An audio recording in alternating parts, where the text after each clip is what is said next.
Alors, je suis Marie-Jeanne Bercien, nom de jeune fille Bess. Je suis issue d'une famille de 8 enfants. Je suis née à la Cité Hôpital. Je suis allée voir il n'y a pas longtemps mes parents et ils m'ont raconté un petit peu leur arrivée sur cette cité. Ils venaient de se marier, donc ils ont été hébergés par mon oncle et ma tante qui habitaient Gournay. Et puis ils ont vécu un petit moment comme ça tous ensemble, en mixité des couples.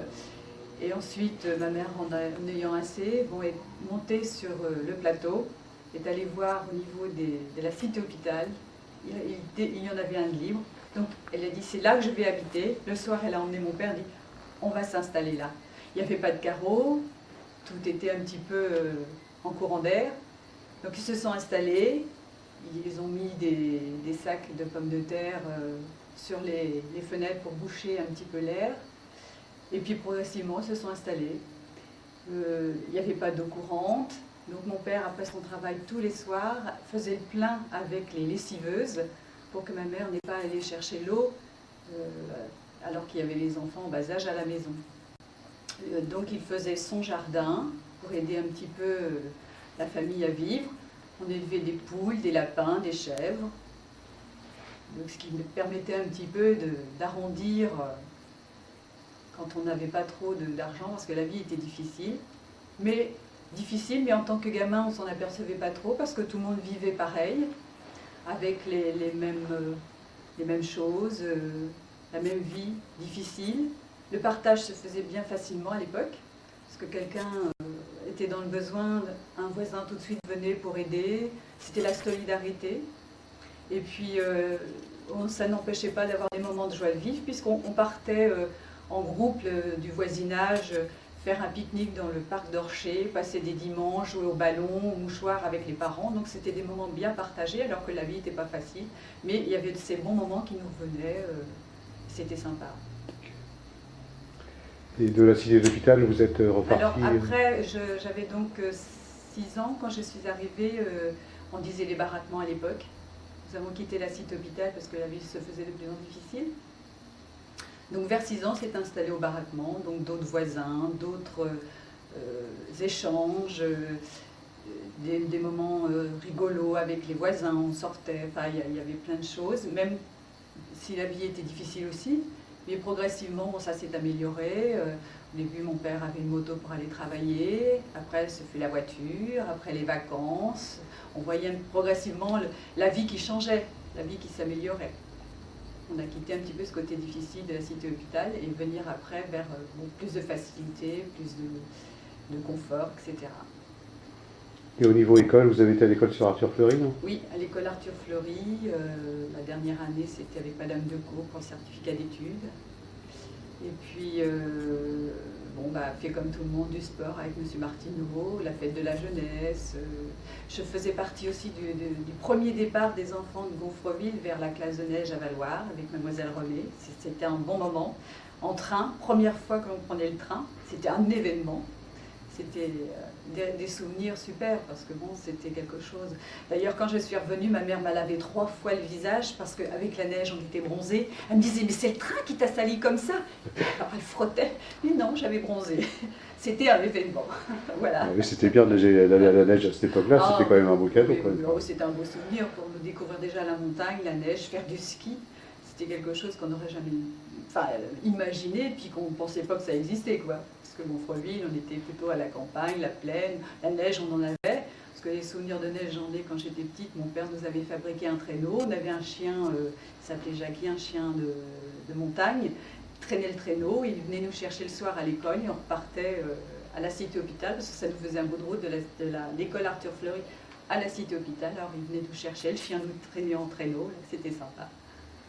Vous avez beaucoup de frères et sœurs, vous étiez beaucoup? Oui, j'ai 2 frères et 7 sœurs. Voilà. Et ils ont tous des bons souvenirs aussi de Gonfreville? Oui, tout à fait. Oui, parce que Gonfreville, même si elle a évolué, on y est bien dans notre ville. C'est vrai qu'avec la progression, on a tout ce qu'on veut au niveau sport, culturel. Il fait bon vivre à Gonfreville, moi je trouve. Je vais faire la promotion de ma ville, mais c'est vrai. On peut sortir le soir encore après le théâtre ou après le cinéma, on peut se promener à pied à Gonfreville sans problème. Je trouve qu'on est encore une ville protégée. Merci. Alors moi, je m'appelle Gérard Hébertien. Je suis né donc le 18 février 1949 dans les baraquements Arthur Fleury. Mes parents ont été réfugiés pendant la guerre à Pongouin. Ils sont retournés au Havre où ils ont été à la forêt de Montjon. De la forêt de Montjon, et c'était trop étroit, donc ils ont réussi à avoir une attribution pour venir dans la cité Arthur Fleury. Et c'est là que je suis né, dans un baraquement, où Madame Repiquet, qui était sage-femme à l'époque, m'a mis au monde. Ok, d'accord, mais tu dis que tu étais à Montjon, sur les camps anti-Harrington, là, sur les camps américains Non, aussi? pas moi, mais Non, tes parents? c'est mes parents. Mes Ah parents ouais. ont été... ils habitaient, je pense, sur le Havre. Et de là, avec les bombardements, donc ils ont été réfugiés sur Pongouin. Et de Pongouin, après la guerre, ils sont revenus sur le Havre. Et là, on leur a attribué les anciennes 2001. Dans la forêt de Montjon, ça s'appelait l'îlot J, forêt de Montjon. Ouais, c'était les camps anti-Harrington. Mais ce que je comprends pas, enfin, je sais pas si tu l'as expliqué, le fait qu'ils repartent de Montjon plutôt pour revenir sur de Gonfreville, alors que c'était un peu le même genre de... Alors, l'attribution qu'ils ont eue sur Gonfreville, ils l'ont eue en 1948. Donc moi, j'étais pas né. Et les explications que j'ai eues, c'est qu'ils devaient certainement être en famille là-bas, donc trop étroit. Ouais. Et donc, mon père a dû voir un peu dans les environs. Il a vu certainement la cité Arthur Fleury, soit par des collègues de travail ou autre, je ne sais pas. Et c'est de là qu'ils ont... Donc si tu es né à Gonfreville, tu as fait toute ton enfance aussi, alors? Alors j'ai fait toute mon enfance à Gonfreville, bien évidemment. Donc c'est pareil, nous étions 4 enfants, parce que tout le monde, à part mon frère qui est né à Chartres, nous sommes tous nés dans les baraquements. À l'époque, ils n'avaient pas la maternité. Donc j'ai 2 sœurs et un frère. Et toute notre enfance, bien sûr, s'est passée dans les baraquements de Gonfreville-Marché. Tu as plein de souvenirs de gamin, alors? Alors les souvenirs de gamin, on se souvient d'abord de l'entrée à l'école maternelle, où c'était ma première institutrice s'appelait Madame Le Guester. Donc ça, c'est un souvenir que j'ai, parce qu'on est toujours plus ou moins amoureux de sa première institutrice. Et ensuite, la vie dans les baraquements, ça a été un peu évoqué un peu par tout le monde. Et au niveau de l'école, il n'y a pas un prof qui t'a marqué plus que d'autres dans certaines classes, non? Alors, dans l'école, bon, bien sûr, on a eu des instituteurs comme M. Le Prince, que je me souviens, M. Dalagnol, qui lui nous a un peu appris le handball, le sport, c'est ce qui nous évadait un peu de la routine des baraquements. Et le souvenir que je me souviens aussi dans les sports, c'est qu'il y avait 4 îlots. Et tout en étant gamin, on avait réussi à organiser, donc par les plus grands, à faire des matchs de foot inter-îlots. Et on avait même réussi à se faire des coupes en papier, distribution d'illustrés, etc. Lorsqu'on faisait on allait directement en demi-finale, comme il n'y avait que 4 îlots. Et donc, on jouait donc comme ça au foot. Ok, d'accord. Et bon, tu me disais que c'était M. Delagnol qui avait un peu instauré un peu le sport au niveau des Oui, l'école. alors moi j'ai commencé, bon, si je parle du hand, le premier qui m'a mis l'envie de jouer au handball, c'était M. Dalagnol. J'avais 9 ans, je regardais les plus grands jouer dans la cour, et après la fin de la classe, on pouvait aller s'entraîner. Et comme on avait des toutes petites mains, il avait été chez M. Sorel à l'époque, qui était le droguiste. Ouais, c'est ça. Et il avait acheté une toute petite balle. Et c'est comme ça qu'on a commencé à jouer. Donc on s'est comme ça entraîné 2 années avant de former déjà une petite équipe UCEP. Et ensuite, avec cette petite équipe UCEP, est arrivé aussi M. Martineau. Et on a gagné pour la première fois la coupe départementale, c'est-à-dire que c'était la première fois que des Havrais, des régions havraises, avaient battu les Rouennais. Et on avait gagné donc la coupe de Seine-Maritime. Ensuite, on a fait du cross et de l'athlétisme. Alors pour la petite histoire, il faut savoir qu'on arrivait en fin de classe, et de là on a donc demandé à M. Martineau de former une équipe de handball pour jouer dans ce qu'on appelait dans le civil. J'ai donc tapé un peu sur l'épaule à M. Martineau en lui disant bon, écoutez, on aimerait créer une équipe de handball. Il m'a dit c'est encore un peu jeune, on va commencer par faire de l'athlétisme et du cross. Donc on a fait du cross, de l'athlétisme, on a eu de bons résultats. Et ensuite on a réussi à créer cette fameuse équipe de handball où du départ, j'étais en 62, on a monté avec pratiquement les mêmes éléments jusqu'à la montée nationale. C'est là que ça a démarré, quoi, le hand. On peut dire ça. On peut dire que le hand a démarré de là, c'est-à-dire qu'avec nos résultats est arrivé des gens de l'extérieur du Havre, parce qu'en fin de compte il y avait deux équipes, il y avait surtout le CAPA et Gonfreville qui démarraient. Et puis on peut citer les frères Gruchy qui sont arrivés aussitôt après, parce qu'on les avait rencontrés déjà en scolaire. Ils sont venus nous renforcer. Ensuite, on a eu Patrick Thierry, Michel Choisy, Le Rouge, etc. etc. Et de là, l'équipe, en 2 ans, on a fait déjà la première finale en cadet. Et ensuite, on a eu que de l'ascension. C'est vrai qu'on connaît les résultats après, c'était quand même une grande équipe. Et une ambiance quand ils jouaient à Méville. C'est vrai que c'était chaud. Oui, c'est vrai.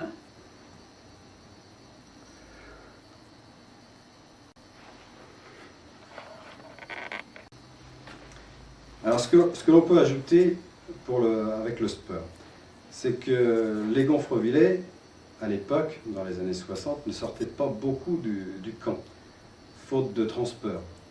Et le sport nous a ouvert sur l'extérieur, ce qui fait qu'avec les performances que nous avions, ça nous a ouvert des stages.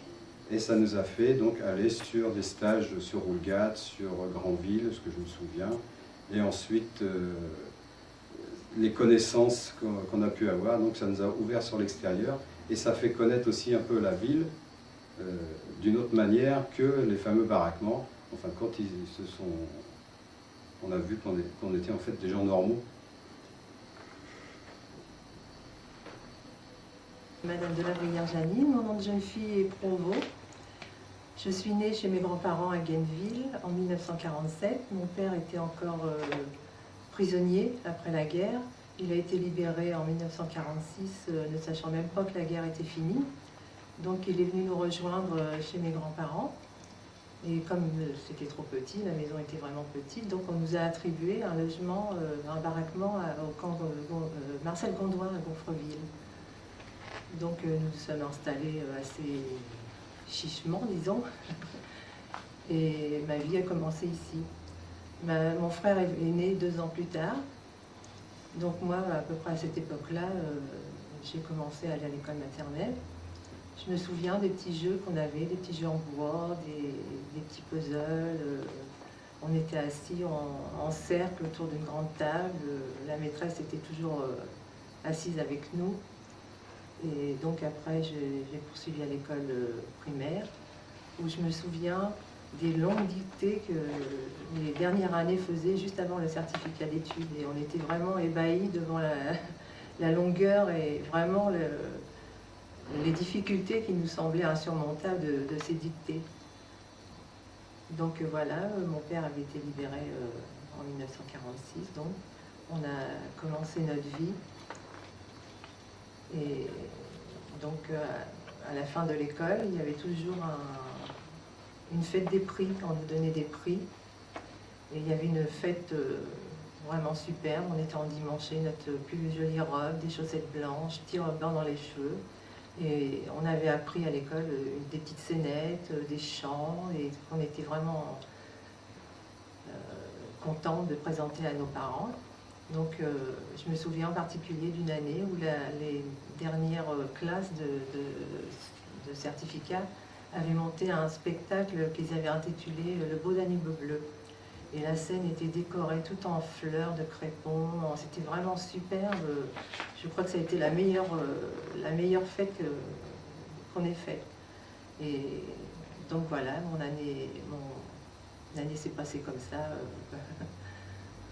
en primaire. Donc à l'époque, il y avait les fêtes du 14 juillet. Alors il y avait le mois de cocagne, on voyait c'était les messieurs sûrement qui montaient, qui redescendaient avec des saucissons, des jambons, et c'était vraiment, tout le monde était en bas à les encourager. Il y avait aussi pour les enfants la course en sac, alors là, que de chutes sur le parcours, les œufs sur la cuillère qu'il fallait mener à l'autre bout du parcours sans les laisser tomber évidemment. Et là, bon, voilà, il y avait de quoi faire une belle omelette par terre. Il y avait aussi la ficelle qu'on tirait avec une équipe de chaque côté, encouragée bien sûr par tous les adultes et tous les autres enfants. C'était vraiment la fête, un après-midi vraiment super. Et à cette époque-là, on avait la chance qu'il fasse souvent beau au mois de juillet. Donc c'était vraiment très très bien. Et en dehors de l'école, vous aviez aussi des petits jeux entre copains, copines? Oui, tout à fait, oui. Bon, à l'époque, c'était les jeux colère-maillard, c'était la course, on se cachait, jeu de cache-cache, c'était des jeux vraiment très simples. Le cerceau aussi, il y avait encore des cerceaux à l'époque pour les garçons. Et vous avez d'autres souvenirs au niveau des gens qui vous entouraient dans des...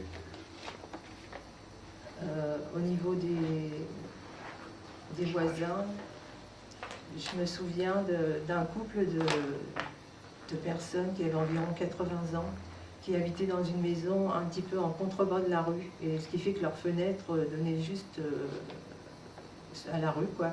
On avait juste à se pencher quand ils avaient besoin de quelque chose, quand ils voyaient un enfant passer, tout le monde les connaissait ces gens-là. Et quand ils avaient besoin de quelque chose, ils appelaient. L'enfant venait tout de suite. Bon, c'était un brodo, c'était une petite course à faire, c'était un petit service à leur rendre. Et toujours les enfants étaient présents chaque fois qu'ils passaient devant chez eux et qu'on les appelait. Et donc, je me souviens quand ils avaient besoin d'un seau d'eau, elles mettaient un tabouret juste devant la fenêtre, le seau sur le tabouret, et nous on avait juste à se pencher pour prendre le tabouret, pour prendre le seau, pardon, aller remplir le seau, lui ramener, et puis on le reposait sur le tabouret. Et voilà, c'était des gens vraiment formidables. On avait le droit souvent à un petit bonbon ou une petite récompense comme ça, quoi. Et voilà, ces gens-là savaient qu'ils pouvaient compter sur tous les enfants du camp pratiquement. Ils étaient vraiment connus, vraiment.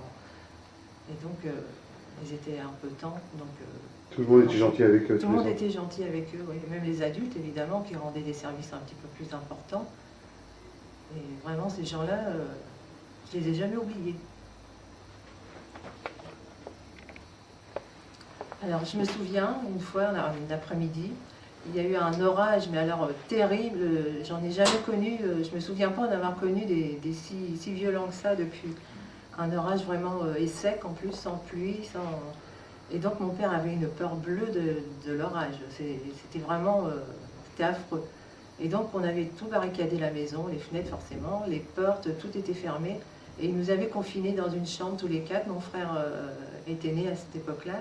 Il était tout petit, et donc on s'était confinés, on était assis tous les quatre sur un lit, dans le coin, vraiment on bougeait plus, parce qu'en plus mon père, avec sa peur à lui, nous faisait nous communiquer aussi sa peur, donc ça avait été un après-midi affreux, mais je m'en suis souvenu toute ma vie depuis, et je vous dis, même en montagne, où les orages sont violents, je ne me souviens pas avoir connu quelque chose d'aussi affreux.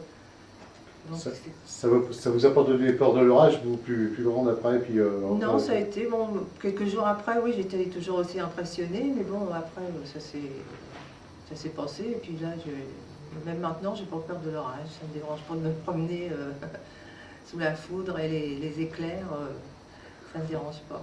D'accord. Et donc, alors à cette époque-là, bien sûr, on n'avait pas beaucoup de jouets, c'est pas comme maintenant. Et je me souviens que notre plaisir l'hiver, quand il y avait de la neige, mon frère faisait le guet. Et pendant ce temps-là, je fauchais la planche à linge de ma mère qui était dans la petite pièce, là, avec le baquet, la brosse.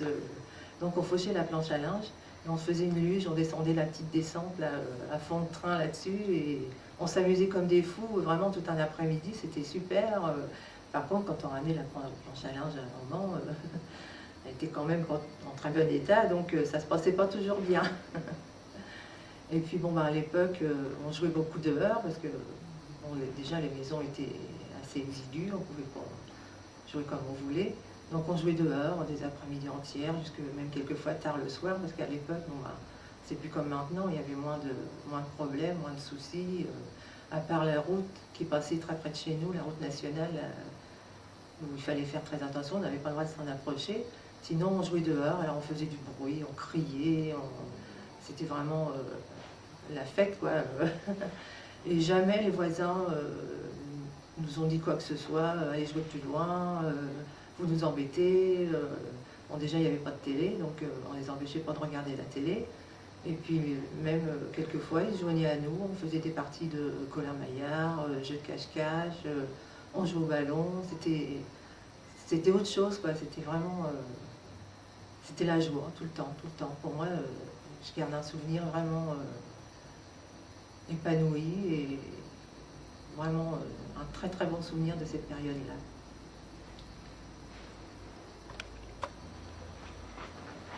Alors, qu'est-ce que vous gardez comme souvenir de toute cette période alors Eh bien, moi, je garde surtout une très grande insouciance, une enfance vraiment heureuse. Bon, il y avait peut-être des difficultés, les adultes ne ressentaient pas ça comme nous, mais nous, en tant qu'enfants, pour nous, tout allait bien. C'était vraiment la vie, je dirais presque la vie facile, la vie, c'était fait que de jeux, que de plaisir, que de les copains. Et c'était vraiment une période, comme je disais, vraiment insouciante, heureuse. Voilà, et bon, ça m'a toujours marqué et je crois que j'oublierai jamais. Ça vous restera toujours gravé? Ah oui, toujours, oui. Ouais. Ben, je vous remercie, Madame Delabrière. Ben, Bonjour, je suis Claudine Vautier. Je suis arrivée... Enfin, mon nom de jeune fille, d'abord, c'est Lefrançois. Mon père, c'était Gabriel. Ma mère, Lucienne.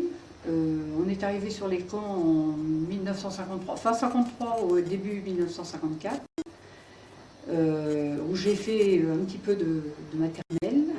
Ensuite, j'ai été faire tous les cours de la primaire à l'école de Marcel Condoin.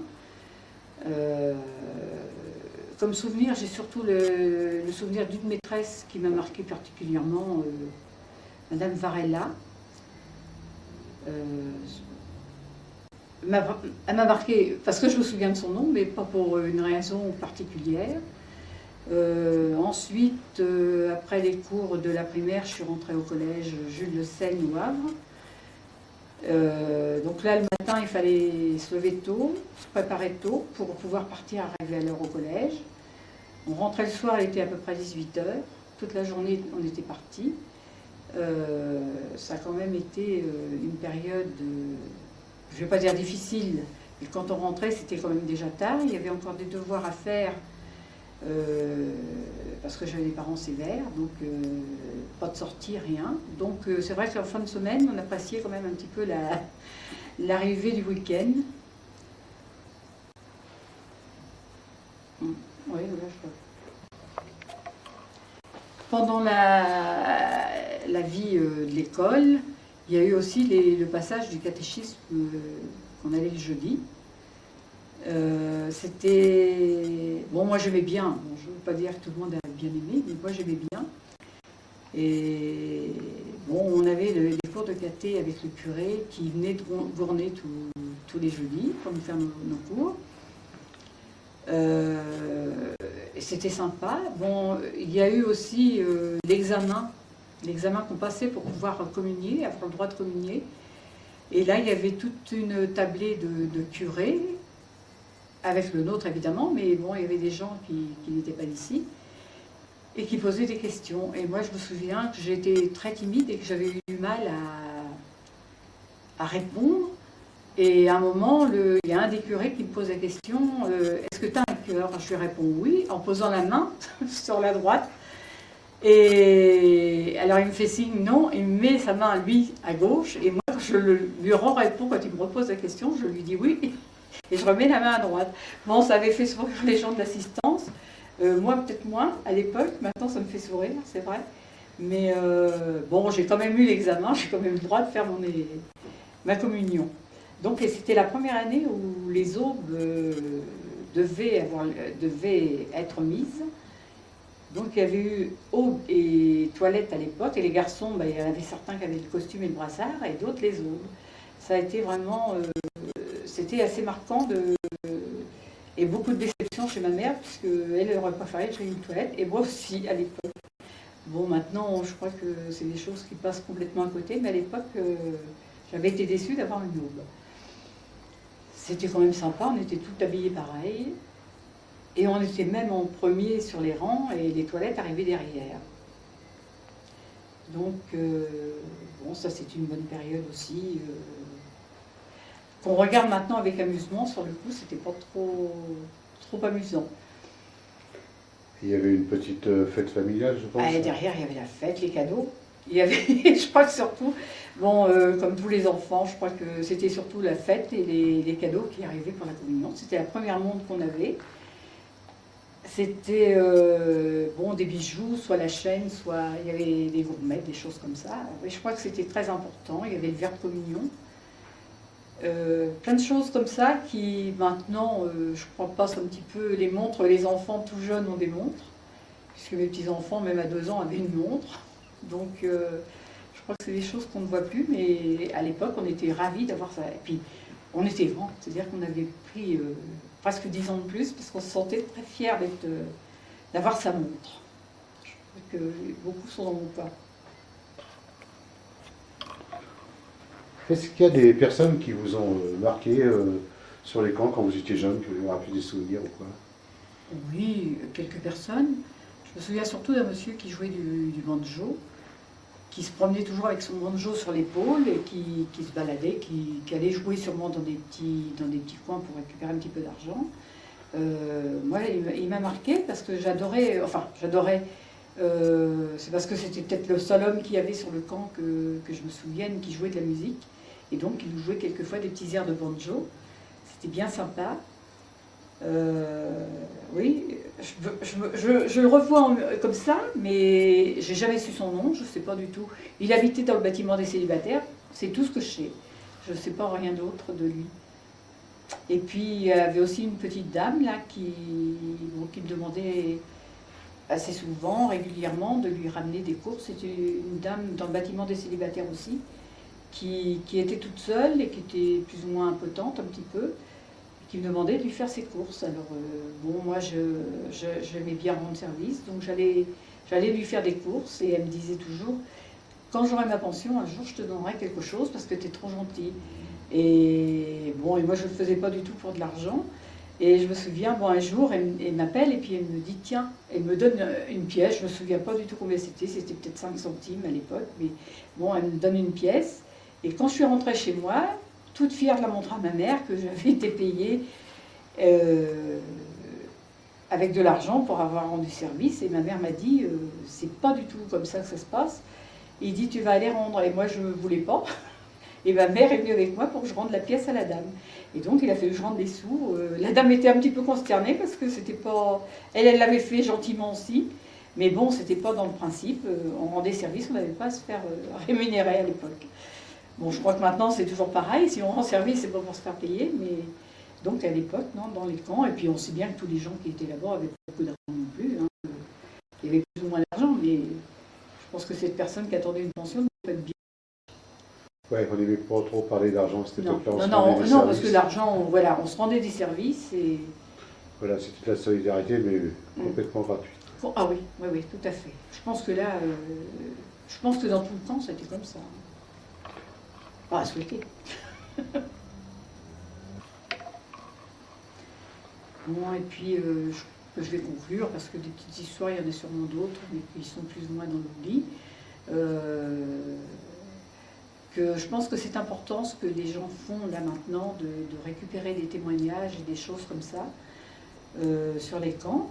Parce que d'abord, on n'a plus rien à voir. Nous, on n'a plus, Marcel Gondoin n'a malheureusement plus de maison, plus rien où on peut se rappeler un petit peu, sauf de passer devant le champ. Moi, j'ai vécu au camp donc quelques années. J'ai un très bon souvenir. Moi, pour moi, c'était vraiment une enfance formidable, où on avait des copains, des copines, et puis où les gens s'entraidaient. Je pense qu'il y avait une très grande solidarité qu'on ne retrouve plus. Et donc, je pense que c'est important d'avoir des témoignages de gens, justement, qui peuvent rappeler un petit peu tout ça, et que ça ne reste pas dans l'oubli de gens comme nous qui avons vécu cela. Et donc, je pense que c'est important d'avoir un petit témoignage qui restera dans les mémoires pour des enfants plus tard, pour nos petits-enfants d'abord, et puis leurs enfants, s'ils ont l'occasion d'écouter un petit peu ce qui s'est passé dans les temps antérieurs un petit peu, donc d'avoir des messages, et j'espère qu'il y en a beaucoup qui vont venir. Eh bien, merci madame.